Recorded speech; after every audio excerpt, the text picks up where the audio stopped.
بسم الله السلام عليكم ورحمة الله وبركاته. بلوان كنا كنن بيجلا في بيجا كيس جرتن كنن هلا فجاء بلسكين عبد الرجاس أرا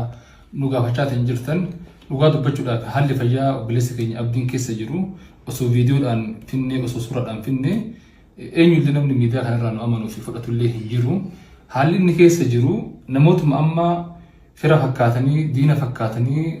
قالين سعيدي أمانتا سعيدي قندما هل أدداتين بكون أما ميديا هنا قبض ما يكون جرّم ما نكون أسو أرجعني وان قران كانت هنجابن هنسالفتن هنك عنيان ججورا ولو ما قلت أما وني دبر جرا بكون بكي فمهدون هذا برو أما حمدن دينين لبو أبليس كينيا ولينتاني هابرارو صدركان أبليس كينيا الرجرو صدركا نمني مقالة هم في النجراتن هوسبيتال كيرلاند هوسبيتال أمية هوسبيتال نما كينيا هوسبيتال بودا بيجانا كيسا isa tokko fi isa guddaadha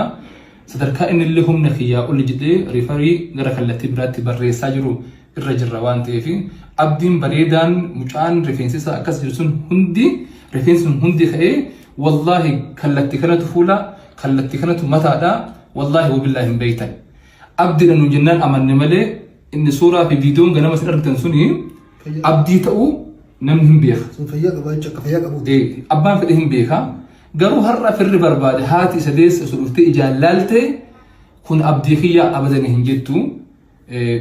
viidiyoo illee gadhiisuufis suuraa gadhiisuufis waan kana qaama seeraallee qabatee jira ammallee miidiyaaleen imbuusa waan ta'eef dhiifne hundaafuu amma kallattiin maannamu haala ittiin gargaaruu ustaadni keenya afaan takka dubbatan insha Allah ta'ala. Assalaamu alaykum wa rahmatullahi wa barakatuhu. Wanni ta'e rabbiin kuni waan fedhan maratti murteessa jireenyi lafa kanaa waa hedduu qaba waan ati ni ta'a narra ga'a jettee yaadnetu duniyaa kana gubbas irra ga'a gonkumaa waan akkana na mudata jettee sammuu kee keessatti abjuunillee takka argite beekni sirra geessa rabbi obboleessi keenya Abdii Raggaasaa saahibni keenya erga laa ilaaha illallah qabatee waggaa tokko ol tarkaanfatee gara waggaa lamaatiif deemu jira har'a garuu balaan tasaa mana keessaa irra gahe kana jenne jecha kanaan ibsine waan isin garsiisuu dandeenyu miti suuraa akkuma obboleessa kee Heedar jedhe suuraan ganama isin bira gahe sun suuraa akka waan inni fayyaa qabuuti achi as zayitiin qaama isaa jijjiiree zayitiin buskuuta gurraachessu sun hin beektanii fuulli isaa guutuutti gurraacha'ee suuraa ilma namaa tokko hin qabu sa'a kana Abdii Raggaasaa ati beektu sun isaa miti akka itti dubbifnuu fi akka itti arginu fuulama suura maa arguu dadhabnee dhiifna firraa jechuudha. Miirri nuti amma ittiin haasa'uu dandeenyu hin jiru wanni jiru amma uuma sadii qofa. Tokkoffaan wanni Abdii Raggaasaa isinirraa barbaadu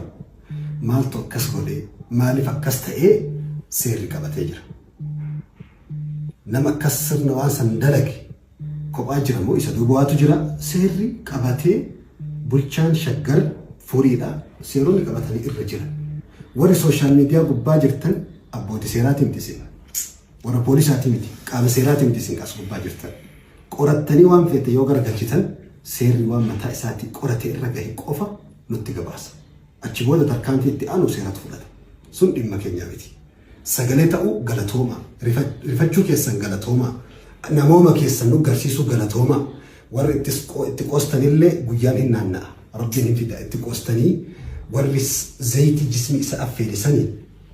namni nama rafutti bishaan qabbanaa kun sodaatu bishaan qabbanaa nama isaa rafutti zayitiin bifa saniin itti naqame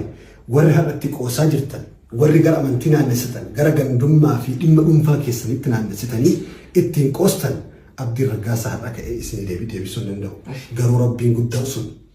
deebii isin deebisuu danda'a rabbi walitti qoosaa jirtan tokko tokko rabbi isin beeka yoo Abdii Raggaasaa isin beeku baatellee nuti arginee garaan nu gubatee waan jennu dhabe. Zayitii qabatanii suuraa ta'anii bara obboleessu. Kuni qoosaa takkaa banii aadam keessatti ilmi namaa akka nurratti hin godhu abadan. Jechuu waan jennu hin qabnu ima dhiifna sarrabbi dhiifna rabbu akka itti kafanu beeka. Talammaffaati Abdii Raggaasaa waan isin barbaadu tokkoffaan du'aa'i. Akka rabbii qaama isaa san keessaa zayitii san baasee lafeen isaa akka hin tuqamne hiddaa fi narviin isaa akka hin tuqamne rifeensaa fi lafeen isaa akka hin miidhamne akka rabbiin baraaru du'aa isinirraa barbaada Abdii Raggaasaa. Inni lammataa